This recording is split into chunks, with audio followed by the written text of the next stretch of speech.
el Uruguay tiene muy buena imagen en el mundo y te sorprende a veces cómo líderes muy importantes te pueden dar un lugar y puedes tener una buena conversación con ellos. Llamó Luis y ahí no tuve demasiada opción. Ahí me dijo, te voy a complicar la vida. ¿No estamos dejando en manos del hombre cosas que son muy importantes? El capítulo Humanidad Aumentada es un capítulo, después hay otro que habla de los riesgos de la inteligencia artificial, que creo que comparto contigo que existen y son importantes.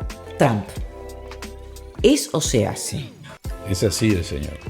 Bienvenido, Omar Paganini, a Aras las Tordillas. Te quiero contar. Muchas gracias por estar aquí. Bueno, gracias a ustedes, la verdad que precioso lugar, así que muy a gusto por aquí. Bueno, vamos a tener a un Omar Paganini en esta charla, en esta conversación, aquí en el fueguito de Aras las Tordillas, un poco diferente a lo que ustedes probablemente estén acostumbrados, quienes nos están mirando, a Omar Paganini en su trayectoria política, en su gestión como ministro de Industria y Energía, como canciller de la Nación durante el periodo de gobierno de Luis Lacalle Pou. Además, hace poco, después de de cumplir con sus deberes públicos, lanzó hace... ¿cuánto, Omar? Hace menos de un mes. El libro Democracia y Libertad para un Mundo en Crisis, que lo muestro. La verdad que me resultó súper interesante, lo leí en un par de días. Y ¿sabés qué me resultó además interesante? Que lo lean las generaciones jóvenes.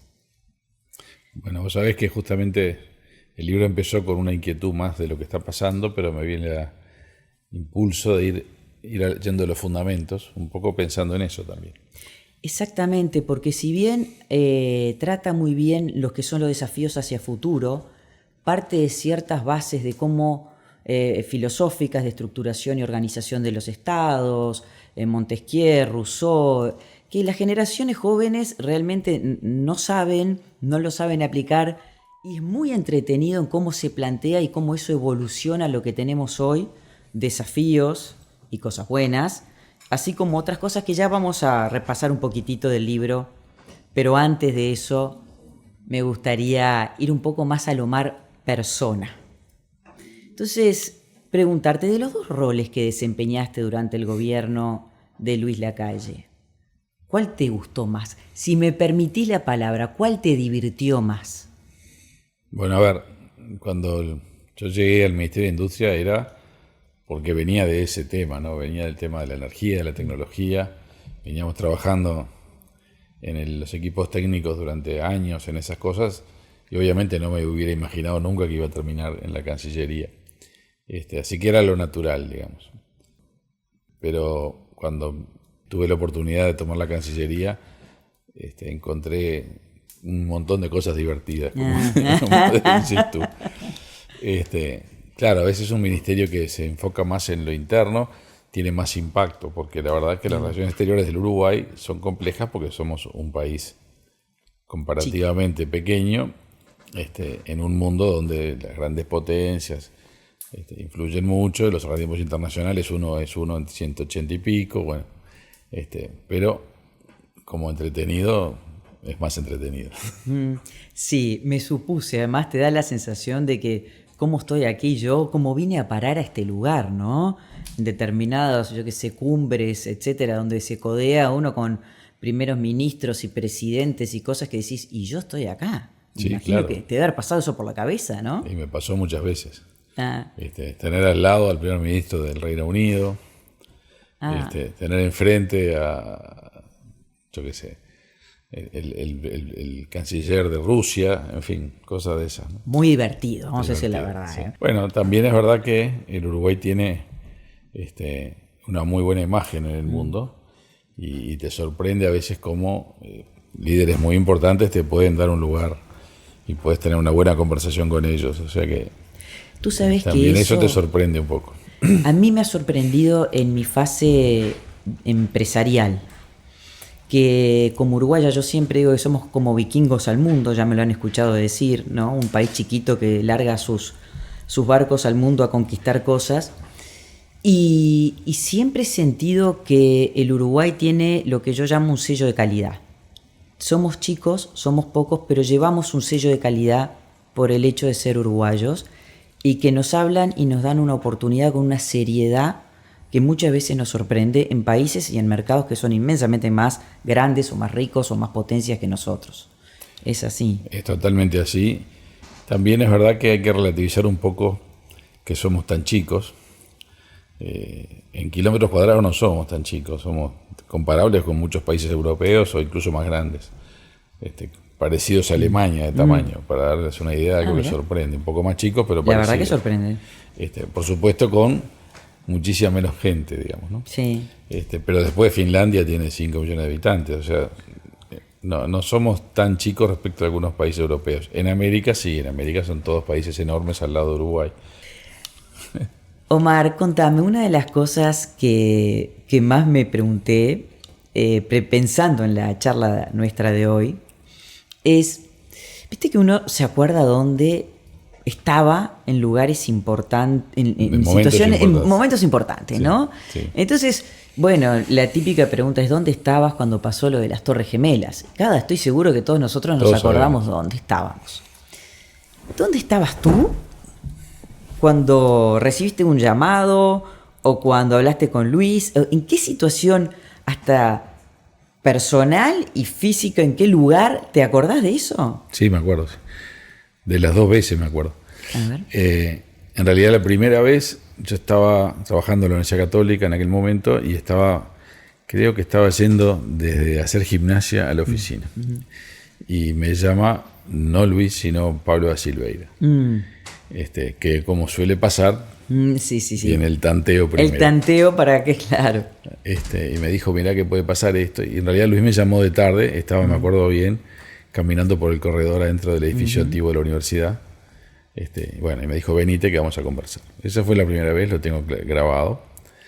En el medio hubo consultas, hubo charlas con alguna consultas gente. Al jefe. Y la otra vez estábamos justo con Sandra en un fin de semana largo en Buenos Aires. Y de tarde, y bueno, me llamó Luis y ahí no tuve demasiada opción. Ahí me dijo, te voy a complicar la vida. Pero bueno, uno en ese momento no era para decirle que no, así que... Sí. Ahora, en el momento te viste ahí, porque como tú decís, ministro de Industria y Energía, ya tenías una trayectoria en temas energéticos, de tecnología, tu carrera en el sector privado había ido por ahí, y de repente, bueno, era dar un paso, pero no lejos de las casas en términos de tu conocimiento. Ya en Cancillería, me estás diciendo, no era para decirle que no, porque había que apoyar. Me imagino que es lo que se te viene a la cabeza. Sí. Pero, ¿te viste ahí en ese rol? Bueno, me vi. La verdad es que desde el Ministerio de Industria yo había viajado mucho. Habíamos ido con toda una delegación a Alemania por los temas de energías renovables. Había ido a Israel, había ido a Japón y a Corea. Había ido a China, habíamos firmado un acuerdo importante con el gobierno alemán después, en el 2023. Fui a China también en el 2023, no pensando en que iba a volver a China pocos meses después con la misión oficial. Y el tema internacional, de alguna manera, bueno, fuimos a Emiratos, fuimos a muchos lados. Me había funcionado, me había resultado interesante, me había resultado atractivo, pero más desde una perspectiva de desarrollo productivo. Entonces, por ejemplo, cuando íbamos a Londres, que fuimos en misión oficial con el presidente, con Azucena Arbeleche, me acuerdo que hicimos una presentación con Azucena ante inversores. Ese era el tipo de rol que yo tenía, digamos. Y algunas reuniones con los ministros correspondientes del ramo. Yo había ido entrando en el tema internacional bastante. Y además, de alguna manera en casa, siempre hubo mucha presencia de lo que pasaba fuera del Uruguay. Incluso me acuerdo que en casa de mis padres también, ¿no? Ellos vivimos en algún momento en Estados Unidos, cuando yo era muy chico. O sea que nunca era ajeno lo que pasaba afuera. Pero me acuerdo incluso que cuando la pandemia, con Sandra en casa siempre decíamos, ¿qué pasó con las noticias internacionales que no están más en los noticieros? Hubo una época de mundo cerrado que te llamaba la atención. Y en Uruguay en realidad creo que hay poca presencia del tema internacional en las noticias en general. En otros países hay mucho más. O sea que siempre tuve esa inquietud. Pero la estar verdad es que, informado en realidad. claro, Parte de un mundo globalizado. Bueno, la globalización ha cumplido distintas etapas, pero parte de un inserto en un mundo globalizado te interesa la información sí. Y un mundo muy internacional. conectado. Hoy en día, más allá de los problemas de las aranceles y demás, Sí. tenemos información abundante de lo que Y al pasa en otros segundo, lados, y al segundo. inmediatamente. Omar, antes se me viene esta pregunta a la cabeza. Evidentemente tenemos mucho para explorar aún desde ese rol divertido en la Cancillería y pimponear cuáles fueron tus impresiones de determinados líderes mundiales que te tocó saludar, así sea al pasar, o conocer o no, o tú me dirás. Pero en así como te pregunté dónde estabas cuando te invitaron a cumplir ciertos roles, también preguntarte cuando termina ese periodo y hay que bajarse del escenario y hay que decir vuelvo a la actividad privada. Yo siento un poco que debe haber, como muchos artistas te lo describen, recalculando, ¿no? Hace 5 años que estoy en esto, que vivo como en una burbuja diferente y vuelvo al sector privado, me bajo del escenario. ¿Cómo se siente eso? Bueno, lo primero que, sobre todo, porque yo ahora estoy bastante activo, la verdad, Sí, pero en los primeros meses, lo que te llama la atención es que aquello era 24/7. O sí. sea, uno estaba todo el tiempo pensando en los problemas que había y hablando por teléfono con gente de todo tipo, pero sobre todo con el elenco de gobierno. Todo el tiempo con temas que aparecen, que no aparecen, resoluciones que hay que encontrar, a situaciones, y como que te sentís en una especie de vacío. ¿Qué pasa? No me llama nadie. ¿Qué le pasó al teléfono? Me pasó el teléfono. Entonces, bueno, sí, es un cambio muy fuerte. Y estuve un tiempo yendo bastante a Punta Colorada, que tenemos casa ahí, saliendo a caminar. Me acuerdo que un día estaba caminando con la perra, y esto hace menos tiempo, y me llama un amigo y me dice, bueno, disfrutá de esto, me dice, puedes caminar con la perra. Sí, pero es que a veces no todo el mundo disfruta de las mismas cosas, ¿no? Sí, claro. Así que sí, es un cambio fuerte, pero bueno. Pero también salís con ya pasó. un bagaje de experiencias y de cosas que después tenés que ver cómo, en el buen sentido de la palabra, utilizarlas para esa Claro. inserción tuya nuevamente al mundo de, digamos, privado, ¿no? Que Sí, yo donde uno puede aportar valor. Y de qué además hay manera. una cosa que es real, Omar, que todos lo hemos vivido desde mi lado empresarial, desde tu lado profesional y político, que es el famoso networking, ¿no? Es decir, la red de personas que uno conoce y tiene contacto, y esto no se puede mirar nunca como una mala palabra, es muy real y muy práctico hablar del networking, porque colabora con las cosas que los objetivos que te puedas trazar, y es de ida y vuelta, ¿no? Así como Claro. ese networking uno puede llamar por teléfono a alguien te puede llamar a ti también, y es muy bueno eso. Bueno, y el networking además no es solo nacional, sino Exacto. también internacional. Bueno, Entonces, ese es el chiste, creo, ¿no? sí. No, sin duda uno sale. Bueno, primero que nada, el que no te llamen por teléfono puede ser bueno también, porque uno dice aflojamos, porque hay muchas cosas que no son situaciones cómodas las que uno está en el gobierno, ¿no? Son Exacto. situaciones de tensión, de estrés. Y vivieron varias, Estrés, claro. Desde los problemas reales grandes hasta los eventuales conflictos que podés tener por temas. Así que ahí hay una parte buena. Y después lo otro, sí, uno sale con un bagaje donde el networking o los contactos es una de las cosas que cambia mucho, porque claro, ahora tengo muchísimos más contactos con gente que toma decisiones en muy diversos ámbitos. Claro, eso Pero está muy bueno. también está la experiencia de haber pasado por funciones de liderazgo que te cambian a ti, y en alguna medida es un valor que uno puede aportar en otros lados. Omar, es fácil, habiendo salido del ámbito privado, donde la dinámica en la toma de decisiones es muy rápida, donde pimponeás con tu equipo, con tu gente, tomás decisiones. Digo, el Estado tiene obviamente ese atractivo de que obviamente uno tiene cierta posición de liderazgo, de poder, etcétera. Pero yo me imagino que el día a día, tomando decisiones en el Estado, debe haber muchos momentos que te tirarías de los pelos, decime la verdad. Bueno, es más complejo. y tenés menos poder de lo que la gente cree. Porque todo requiere pasar por una serie de procedimientos y procesos, negociaciones, acuerdos. Generalmente casi ningún tema es de un solo ministerio. Y tenés a otros ministros que capaz que no tienen la misma prioridad, que tenés que convencer que lo que a vos te importa para él también puede ser bueno o vale la pena sacarlo igual. Estás negociando internamente todo el rato. Además tenés el tema de los expedientes y los informes, y la cosa finalmente termina en una firma del presidente, con lo cual lo van a mirar un montón de personas, un decreto, por ejemplo. Te lo va a mirar no solo la jurídica tuya y los técnicos tuyos, sino que te lo van a mirar en presidencia y te van a llamar y van a decir no estoy de acuerdo. O si involucra dinero, ni te cuento. Ahí ¿Y pasa eso te por frustró economía. en algún momento? No me frustró. Yo ya medio que sabía ¿Cómo venía la mano? cómo era la cosa. A veces sí te calentás, y decís, porque a veces te pasa que una cosa que parece que salía fácil se empieza a complicar y ahí sí te frustra. Decís, esto que parecía fácil resulta que ahora es un lío. No te digo nada, los procesos más licitatorios, digamos, ese tipo de cosas. Eternos. Entonces sí, hay una serie de obstáculos a sortear que son mucho más que en la actividad privada. También uno tiene mucho más responsabilidad, entonces en algunas cosas hasta te parece bien que tenés un informe de la jurídica que te soporta y no que te tiraste al agua solo.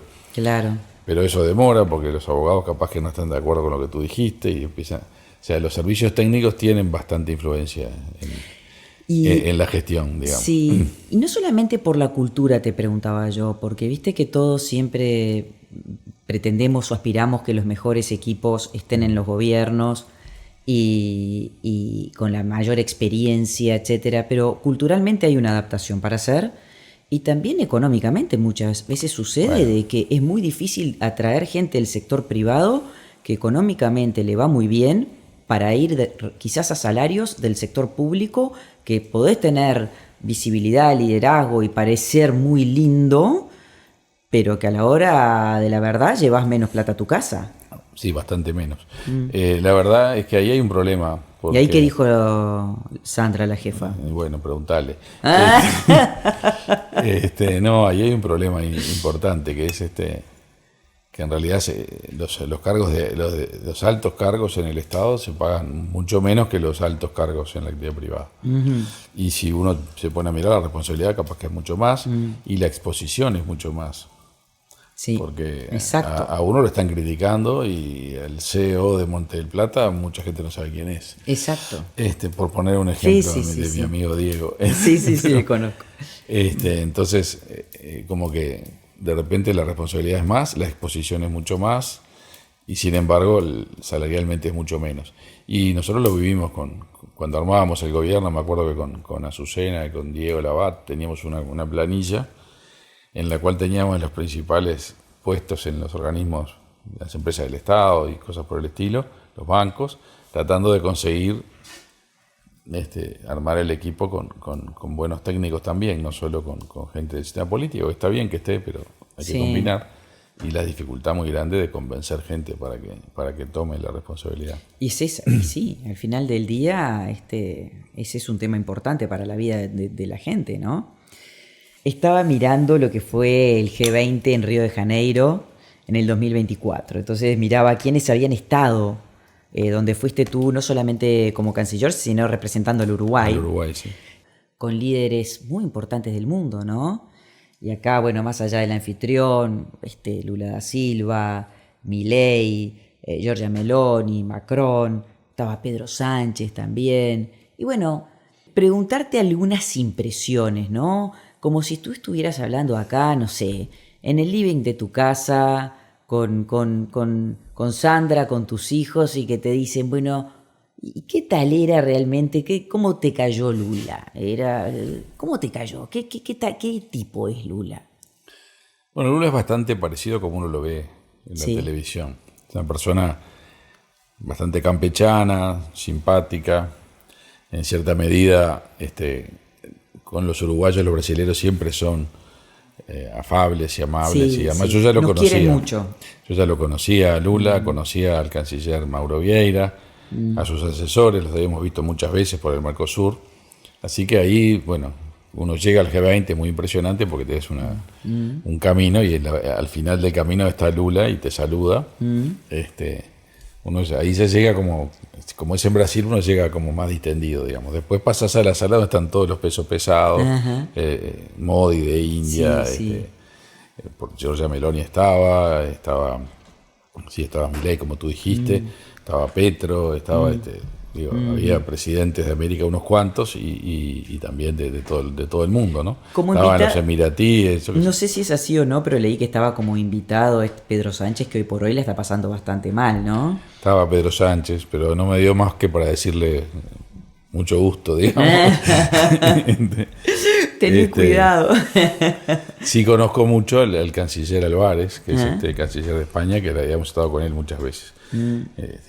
Sí, Pedro Sánchez estaba complicado, pero no tanto como ahora. ¿Y sabes quién me parece fascinante? No sé qué impresión te dio y cuánto pudiste interactuar con ella, es Giorgia Meloni. Creo que es una tipa que es muy lúcida cuando habla, clara, bien tana también, ¿viste? Sí, sus expresiones, es muy fuerte.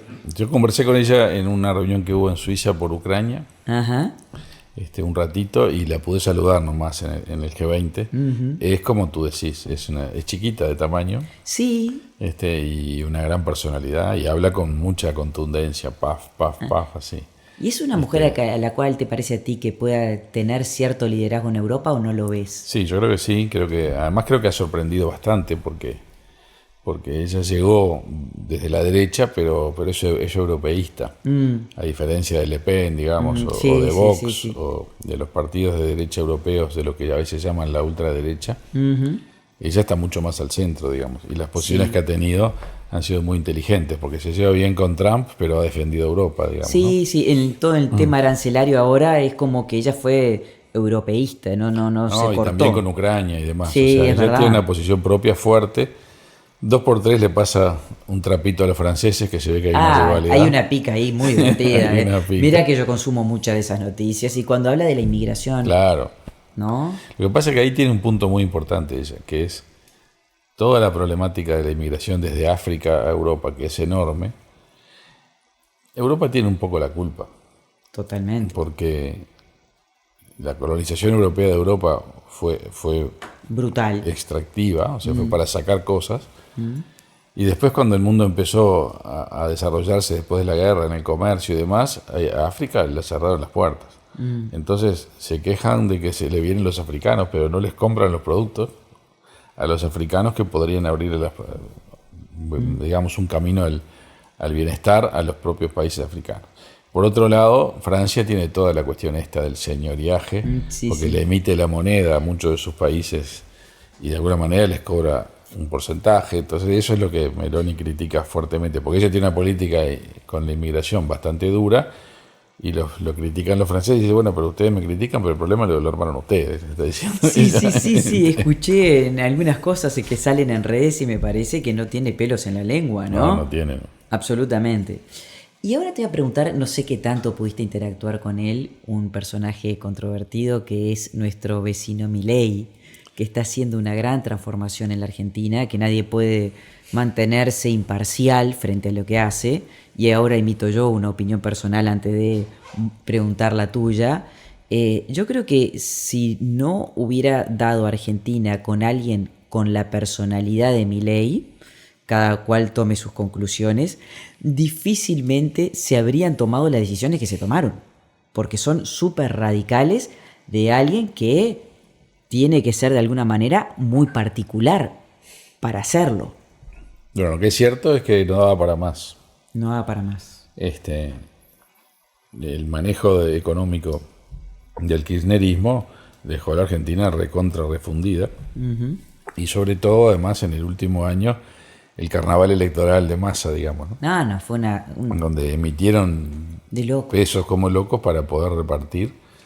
Y el que agarró con una bomba de tiempo en las manos, digamos, ¿no? Y bueno, una minoría parlamentaria. La solución gradualista no estaba en el menú. Claro. El ir de a poco, como había querido hacer Macri, digamos, no estaba en el menú. Ahora, claro, ¿cómo haces para tomar unas decisiones tan duras y tan drásticas y en el corto plazo si no tenés una personalidad muy especial? Entonces, bueno, es el tipo de liderazgo que puede hacer eso, el de Milei.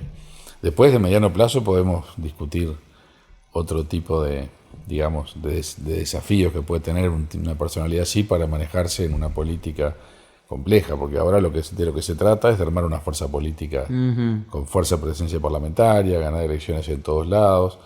Bueno, es otro tipo de desafío, digamos. Pero el desafío de tratar de poner orden en la economía hay que tener una personalidad muy especial y él la tiene. Yo estuve con él en las cumbres del Mercosur y también en el evento de Ucrania que te dije y en el G20. Es una persona muy reservada. ¿Ah, sí? Sí. Él está generalmente con su carpetita, sus lentes Sí.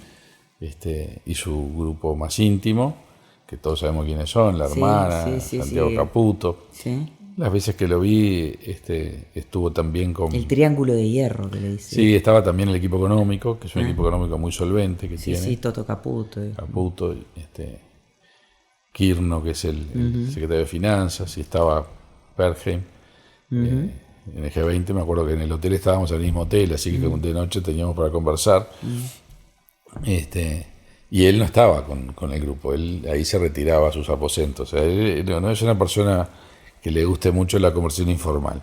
Ajá. Después en el mano a mano, cuando habla de los temas de él, o sea, de por qué es necesario el rumbo económico que tiene y ese tipo de cosas. Que está muy convencido y que eso es fundamental también, ¿no? Pero el equipo de él, somos bastante parecidos los argentinos a los uruguayos, la charla es bastante fluida, digamos. Y bueno, ojalá puedan sostener el camino en el que están de controlar la inflación y de empezar un crecimiento que ya está empezando en Argentina para que el país vuelva a la normalidad y nosotros necesitamos una Argentina próspera, al Uruguay le hace muy bien, y también de alguna manera pone esta zona del mundo en el mapa, o sea que tenemos que aprovechar. Sí, actuar como hub o como clúster en eso. Sí. Vamos a China. Qué país apasionante. A mí me impresionó la primera vez que fui la occidentalización de China. Porque te imaginás que vas a tener todos los cantones chinos por todos lados y tener rascacielos uno al lado del otro, permanentemente una obra y autopistas de 6 carriles de un lado, 6 carriles del otro, y todo es impresionante. Es verdad que al mismo tiempo llegabas al hotel y no podías abrir Google porque estaba totalmente cerrado, tú no podés abrir WhatsApp, tienen WeChat. Entonces es un país que a mí las veces que he ido me ha apasionado, pero yendo a lo tuyo, ¿cómo es agarrar y darle, si le diste la mano a Xi Jinping y decir, estoy con el tipo, uno de los 2 tipos más poderosos del mundo, yo acá, Omar Paganini, mucho gusto? ¿Cómo es esa sensación? Bueno, fue bastante impresionante todo eso. Todo esto que dijiste da para charlar mil cosas, pero me acuerdo perfectamente porque fue en el gran salón donde se hacen adelante de la Casa de Gobierno. Y entonces los 2 presidentes pasaron revista a las tropas, que son, no sé, unos batallones que están ahí en la presidencia, que son exactamente todos iguales. Es como lo vemos en la tele. Los eligen del mismo tamaño, con la misma complexión. Porque claro, tienen para elegir, ¿no? Claro, sí. Estamos de acuerdo que tienen para elegir, sí. Entonces ellos recorrieron todo eso. Llegaron a un lugar donde había un montón de escolares. Al llegar, los escolares entraron en una especie de saludo colectivo, de gritos y festejo. Y después fueron a una plataforma que había en el medio del salón y se cantó el himno, los 2 himnos. Y después bajaron y saludaron a los ministros chinos y a los ministros uruguayos, que estaba todo el gobierno de los 2 lados. Claro, no todo el gobierno, la delegación que había ido. Claro, y ahí lo saludás al señor. Y no da para mucho más que eso. Obvio. Lo que te das cuenta es que es una persona como, por lo menos en el rol que tienen los altos dirigentes chinos en general, como fríos, como distantes. No es que se suelten, digamos, están muy controlados.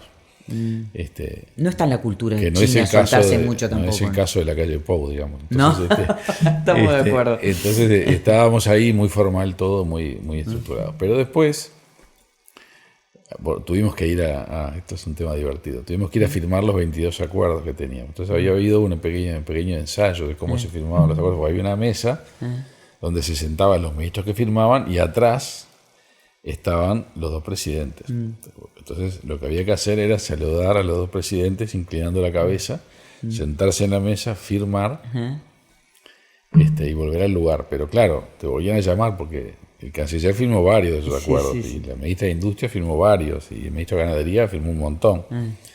Entonces digamos, y veníamos firmando toda una cosa muy estructurada. Que Luis dice, bueno, a ver si ustedes cuando llegamos a Montevideo me siguen inclinando la cabeza. Olvídate. Fue lo que le dijimos. Y después fuimos a cenar. Y en la cena había una mesa muy larga. De un lado estábamos todos los gobernantes. Cada uno tenía al lado al homólogo chino. Y en el medio un intérprete. Y enfrente, en mesas separadas, estaba toda la delegación empresarial uruguaya con sus pares chinos. Pero nosotros hablábamos durante bastante rato con el par correspondiente. Y ahí la charla fue mucho más suelta. Yo no estaba con Xi Jinping al lado, estaba Luis. Yo tenía el canciller. Claro.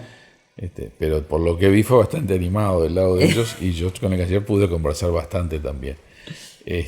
Hicieron intérprete porque hablábamos en inglés. Eso te iba a preguntar. Porque no es tan obvio que los chinos, a pesar de sus altos rangos, hablen inglés.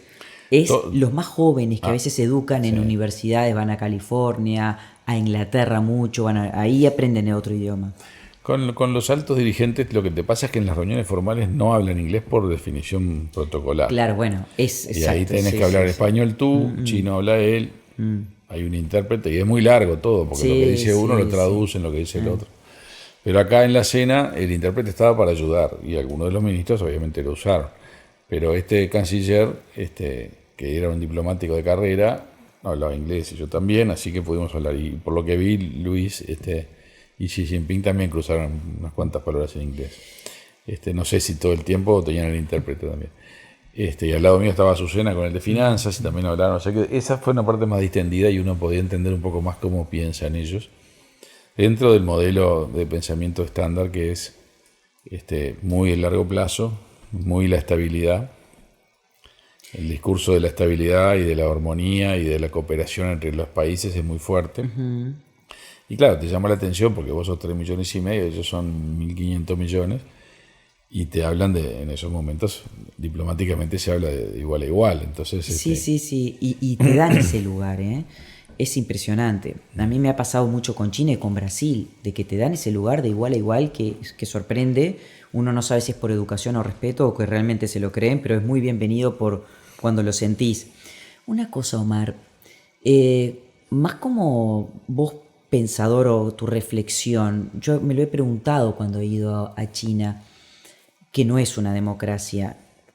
¿Da para que esos países con esos tamaños de país realmente tengan un orden democrático y no lo que ellos viven hoy, que son autocracias, un poco, digamos, gobierna el partido elige a su líder? Porque uno se lo pregunta, ¿no? ¿Realmente es aspirable que se organicen en regímenes democráticos? Bueno, es una mega pregunta la tuya. Yo creo que sí, que es totalmente posible. De hecho, es un país muy grande, pero está dividido en provincias, está organizado de una manera, digamos, donde uno podría pensar que a nivel de las ciudades, de las provincias, después el gobierno central habría mecanismos de participación más abiertas, y además hay un tema más de aspiracional. Yo aspiro a que la gente siempre tenga libertad de expresión, libertad de organización. El argumento de si soltamos esto va a ser un caos, lo hemos escuchado en muchas dictaduras. Y no creo que sea totalmente agresivo. La cantidad de gente, ¿no? Bueno, sí, y las diferencias que tienen entre regiones y todo. Lo que yo estoy seguro es de que en el mediano y largo plazo el régimen tiene que abrirse, porque en el fondo es mucho más robusto un régimen que puede procesar la disidencia públicamente. Te pongo un ejemplo nomás. Esto capaz que es un poco delicado, pero el año pasado me visitó el secretario de Relaciones Internacionales del Partido Comunista Chino. Me visitó a mí y al presidente de la República. Y conversamos amablemente. El tipo, evidentemente, era una persona muy importante. Porque, no sé si tú sabes, pero en el gobierno de China está el gobierno y está el partido. Sí. Y el partido tiene gente que de repente es más importante que la que está en el gobierno. Históricamente, el secretario general del partido era una cosa y el presidente de China era otra y mandaba al secretario general del partido. Sí, Deng lo tengo Xiaoping, claro. Sí. Xi Jinping ha juntado los dos cargos. Él es presidente y secretario general del partido. Y ahí es donde dijeron que él juntó los superpoderes. Claro. Pero los ministros no, tenés al ministro y después tenés al secretario correspondiente. Bueno, el que vino fue el político, digamos. Fue una charla muy amable y bueno, no voy a entrar en detalles. Pero lo que sí sucedió es que esa persona la semana pasada la acaban de acusar de corrupción y está presa. ¿Ah? Está en las noticias. O sea que en los regímenes de estos hay unas pujas por el poder internas muy complicadas que no se ven. Pero no quiere decir eso que sea la armonía que parecen de lejos, porque ningún régimen de ninguna sociedad humana puede funcionar sin conflictos. Y en un país muy grande, más conflictos. Lo que pasa es que ellos los manejan a puertas cerradas, digamos. No, y además la pero no estoy comunicación está tan seguro, limitada que la inversión en China siempre es un signo de interrogación. Bueno, entonces uno dice, ¿es sostenible que en el largo plazo la gente no pueda mirar Google? Para chatear tenga que usar WeChat, que está supervisado por el gobierno chino. Entonces yo creo que en largo plazo eso no es sostenible. Pero China viene de una situación histórica donde había imperios muchos años, después hubo guerra civil décadas, al principio del siglo XX, que terminó con la entronización, digamos, la llegada del régimen comunista con Mao Zedong. Eso dio lugar a espantosas hambrunas, horribles crisis económicas. ¿A qué voy con esto? A que después llegó un señor Deng Xiaoping que empezó a abrir China al mundo y China empezó a progresar y a progresar y a progresar. ¿Por qué? Porque entraron los incentivos económicos de que si vos producías podías quedarte con una parte de lo que producías, podías tener ganancias, y lo que estaba completamente estancado y la gente no comía porque nadie producía alimentos, digamos, empezó a florecer. Y después vino la inversión extranjera y China ha sacado de la pobreza 800 millones de personas. ¿A dónde voy? Bueno, bárbaro. El sistema ha funcionado muy bien para ellos. No vienen de una democracia, nunca fueron una democracia. Y capaz que pedirles que ahora se democraticen rápidamente es pedirles mucho, pero yo creo que en el mediano plazo las tensiones terminan resolviéndose por el lado de democratizar y abrir. Lo que es verdad es que uno queda sorprendido de lo que uno ve en las grandes ciudades chinas en términos de infraestructura, construcción, autos, y en tecnología, si lo vemos hoy, están en muchos temas a la par con los países más desarrollados y en algunos temas por adelante, ¿no? Y bueno, y es el gran problema de Trump muchas veces, es la preocupación, ¿no? de Trump, sí. A ver, Trump, tarararán, ¿es o se hace? Es así el señor. ¿Mete miedo o no? Y lo preocupante de una persona así, además de que siempre es preocupante que alguien concentre muchísimo poder, es que él tiene una visión, para mí, muy cambiante. No, las reglas de juego internacionales no es bueno cambiarlas drásticamente y volverlas para atrás y volver para adelante, porque eso distorsiona toda la economía del mundo y hace que las decisiones de inversión se posterguen. Entonces, toda esta historia de los aranceles, además de que en sí no son una herramienta válida a mi criterio, también tiene el mundo en ascuas. O sea, ¿qué va a pasar mañana con el arancel que hoy es 50% y que deja a Brasil afuera del mercado americano? Bueno, capaz también, que lo cambia, capaz que no lo cambia, pero después que hizo estos cambios, sí, la gente ya dice, bueno, ¿cuáles son las reglas de juego? Y en un mundo tan grande, sin estabilidad, es muy difícil tomar decisiones. Pero también es cierto que parecía que Estados Unidos estaba siendo un poco hijo de la pavota, ¿no? Como le dicen en algunos casos. Yo no estoy de acuerdo con eso. ¿No? No. Yo creo que si vos te quejas de que comprás mucho y que debes mucho, el problema es tuyo. O sea... No estoy de acuerdo. Hijo de la pavota se lo autodefinieron o infligieron. No, ellos tienen un nivel de consumo mayor que el nivel de producción. Y entonces se endeudan. Y esto por años y años y años. Sí. Pero la culpa no es de los que le venden. Es de que ellos tienen este nivel de consumo y no tiene el nivel de ahorro. Sí, no estoy hablando de que la culpa es que le venden. De repente otro tipo de gobiernos con otro perfil, de repente no estaban, digamos, tan abocados a mantener las cuentas públicas un poco más en orden. Yo creo que es un error, ¿no? Porque no lo está manteniendo en orden las cuentas públicas. Tampoco. No, las decisiones que está tomando con el presupuesto son de aumentar el déficit. Sí, terrible. Entonces hay un error de diagnóstico, que es, tengo desequilibrio comercial porque están abusando de mí. Y tiene desequilibrio comercial porque tiene plata para gastar y porque prefieren gastarla. Y la tienen porque la emiten. Entonces sí, si equilibraran sus cuentas, el problema se equilibraría solo.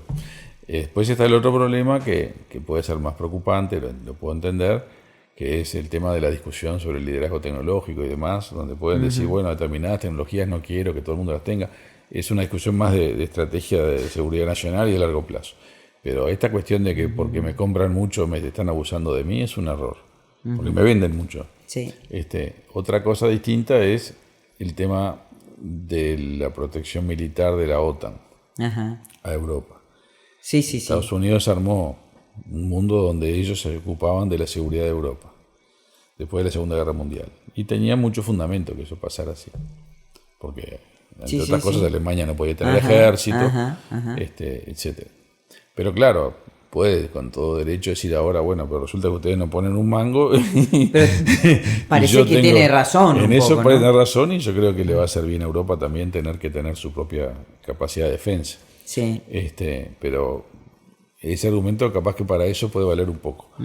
También es verdad que si te despertás de mañana y cambias toda la regla de juego después de 60 años, es normal que la gente se sienta un poco desorientada, ¿no? O sea, hasta ahora les parecía muy bien que yo no tuviera ejército y tú sí tuvieras tu ejército en mi territorio, que es lo que pasa en Alemania. Sí.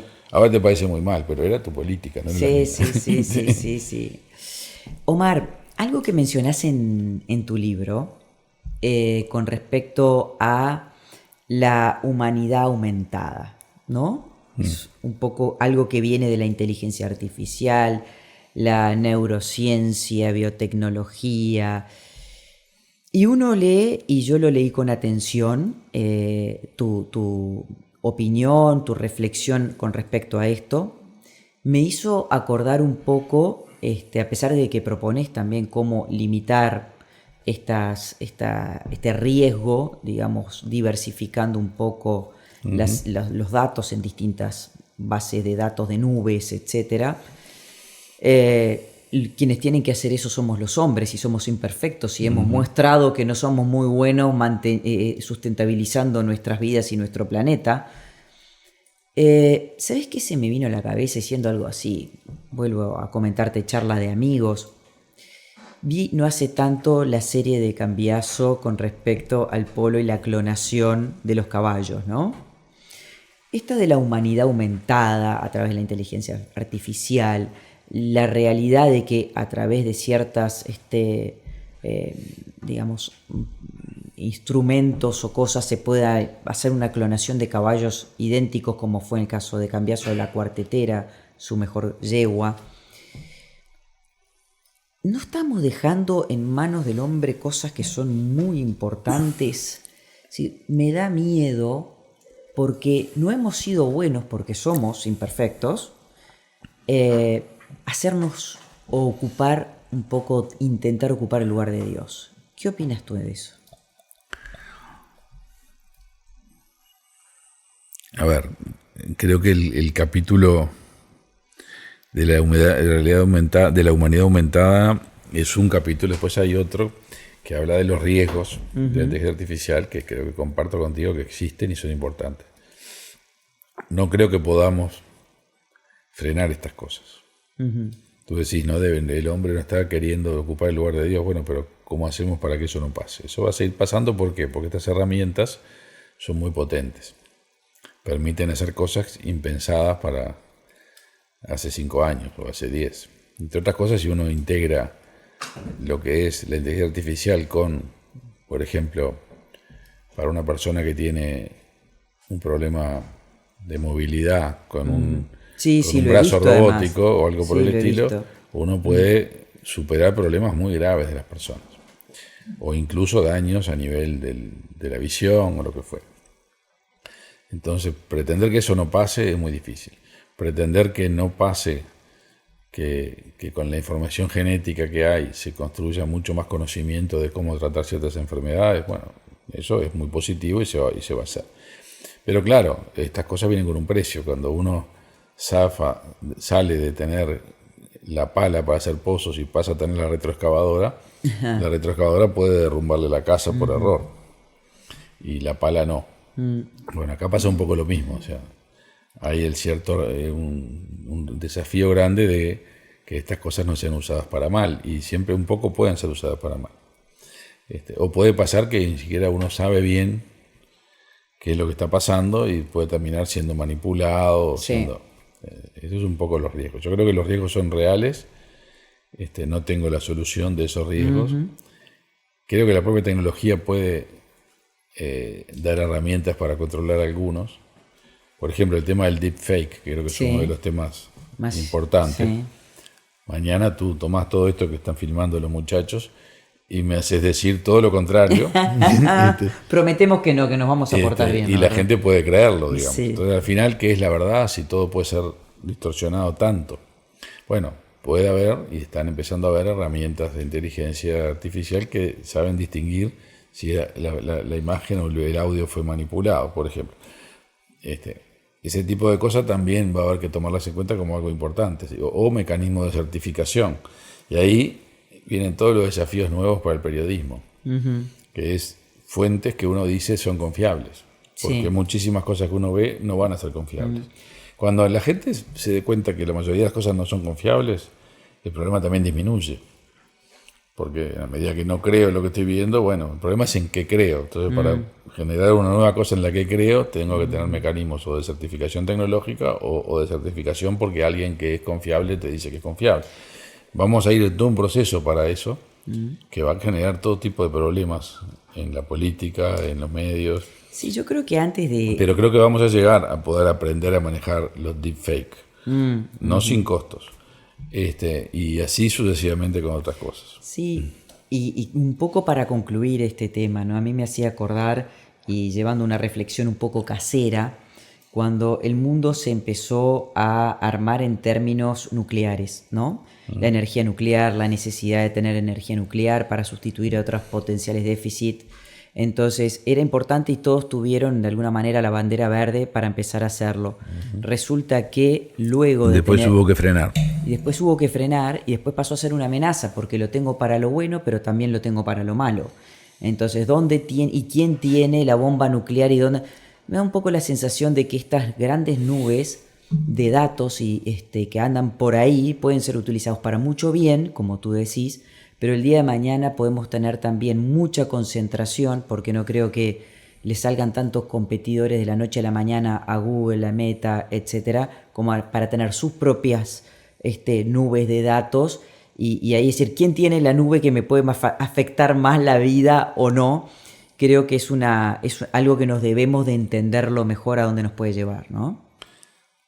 Mira, OpenAI, que es el inventor de ChatGPT, en 2 años pasó a Google y a Facebook y a todos. Sí, increíble. Y la información que está usando no es la propia, es la que estaba en las redes. ¿A qué quiero decir con esto? Que nunca sabes por dónde dispara la cuestión. En este mundo de la tecnología, los que son grandes hoy, IBM era la empresa más grande del mundo en los 90. Sí. Hoy es Motorola. una empresa. Nokia era la dueña del mundo. Estas cosas cambian rápido. Yo no veo la misma dinámica que con las bombas atómicas. Pero después está la otra dinámica complicada es, bueno, pero ¿quién es el que controla esto? Porque en China tenemos toda la información en una sola plataforma. Sí. En WeChat en China tenés WePay, WeChat, que podés pagar, podés chatear, pero también podés opinar, como uno opina en Twitter. Sí.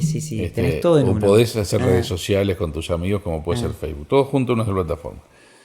Bueno, es mejor que esas cosas no sean así, que haya competencia, que haya diversidad. Sí, no va me a ser pareció diversidad, interesante la tesis. No va a ser diversidad de que cada uno haga lo que quiera. Va a haber 4, 5, 8 cosas, porque estas cosas tienen escala. Entonces, cuando tienen escala... Pero igual... comparto contigo que eso no arregla el problema, baja un poco el riesgo nomás. Vamos concluyendo nuestra charla y ahora salimos de la política en unos minutos para que me digas qué rol ves que hoy ocupa la familia en la sociedad? Es decir, ¿qué rol ves que ocupa tu familia en tu vida, que veo que es muy importante? ¿No te preocupa eso? Sí, eso me preocupa mucho. A ver, obviamente que mi familia en mi vida ocupa un lugar muy importante. Mi esposa, mis hijos, mis padres, mis hermanos. Para nosotros son muy fuertes. En la cultura uruguaya creo que para mucha gente la familia es muy importante y eso es muy bueno porque la familia te da un marco afectivo, de seguridad, de refugio, pero también te da un apoyo, un impulso a hacer cosas. También sabes en última instancia que ahí es donde te podés ir a lamer las heridas. El refugio. Y eso te da mucha seguridad afectiva, es muy importante, pero también, y ahí viene la parte difícil me parece, es clave para la formación de los jóvenes, de los niños, de las nuevas generaciones. Y cuando uno ve que eso se va debilitando y se va fragmentando, y hoy en día las familias no son parecidas a las que tuve yo, tenés cosas que son inevitables y que no tienen por qué ser negativas, pero en el fondo decís, bueno, pero ¿y cómo transmitimos ciertos valores, cierta visión, ciertas... ahí en el libro hablo de la importancia de que las sociedades compartan ciertos valores para que puedan funcionar, sobre lo que está bien, lo que está mal, que no tiene que ser una enorme cantidad de valores, pero tiene que ser cosas básicas para que uno pueda arriba de eso construir una república con leyes, y eso nace de la familia, nace de la educación. Y bueno, ahí vemos que tenemos un riesgo importante, y además también si el chiquilín o la chiquilina tienen que desarrollarse en el futuro, es muy bueno que estudien, pero si no tienen una familia atrás que les diga tenés que ir a estudiar, muchos en muchas etapas de la vida van a decir largo esto que me tiene aburrido, y después el resultado para sus vidas futuras es muy grave, pero no tuvieron quien los... porque estamos en la cultura de la inmediatez, además, claro, ¿no? Bueno, Omar, muchísimas gracias por visitarnos en este living de Ara las Tordillas en Te Quiero Contar. Un honor para nosotros tenerte aquí. Nos quedaríamos 2 horas más charlando, pero bueno, se va acotando el tiempo, y nuevamente gracias por estar acá, por visitarnos. Gracias a ti, Lucia, y gracias a todos por recibirnos acá.